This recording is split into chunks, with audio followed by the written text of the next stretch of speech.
Don't you ever say I just walked away. I will always want you. I came in like a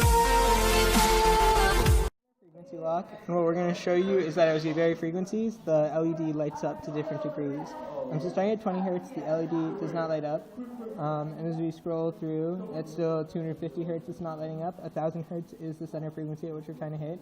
As we approach around 630 hertz, it starts lighting up, and as we approach 1000 hertz, it achieves its brightest, and then it again dims as you approach 1300 hertz or so, around there.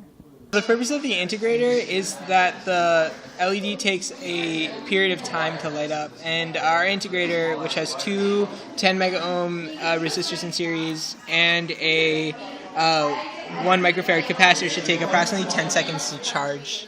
And you can see that there was a significant time lag between the start of the frequency and the playing of the LED.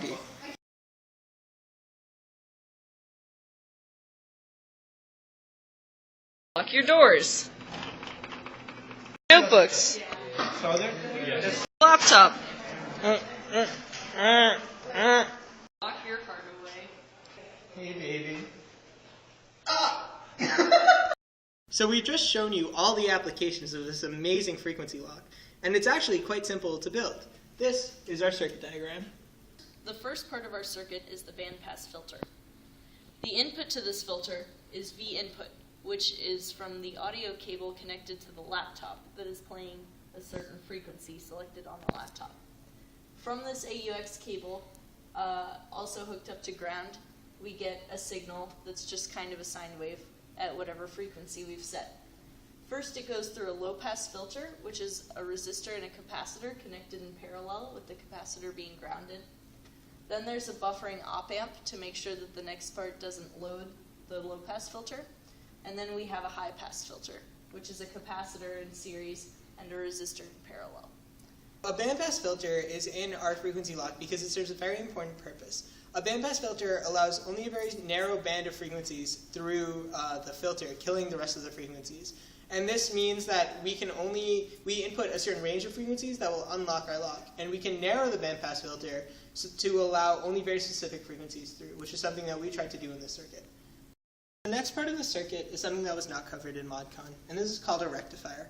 A rectifier consists of 4 diodes, and to understand what a rectifier does, we will make the abstraction of negative current and positive current. So a diode essentially has an infinite amount of resistance to current in one direction and like a near zero resistance in another direction. And this is represented by the gate and the triangle.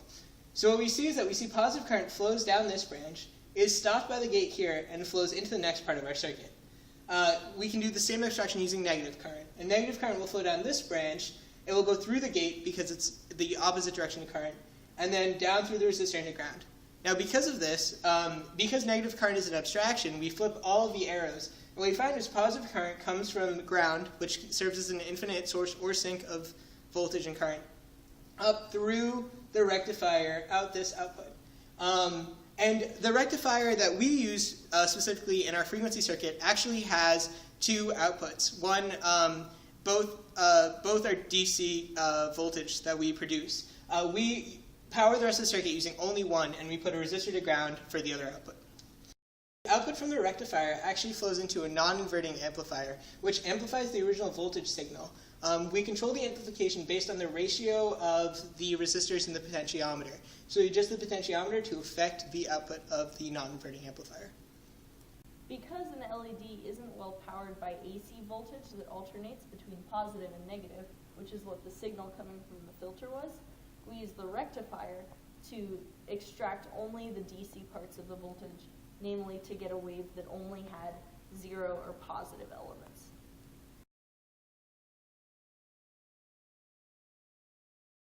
Now, because we don't want people to just be able to sweep through a range of frequencies and accidentally hit upon the one that unlocks our circuit, we added an integrator. What the integrator does is make sure that you have to sustain the frequency for about 10 seconds before it unlocks. This is due to the time it takes to charge up the capacitor for the op-amp to be able to make V plus and V minus equal. But when it does charge up the capacitor, it gets to a voltage that's high enough that it powers the LED. you can see the low pass filter up here and a buffer, and then there's a high pass filter. Then it moves into the 4 diodes comprising the rectifier. After that, we have an amplifier because the rectifier's output is small in amplitude. Then we have some very large resistors to our integrator and another buffer to the LED. I shall start. As a normal AF.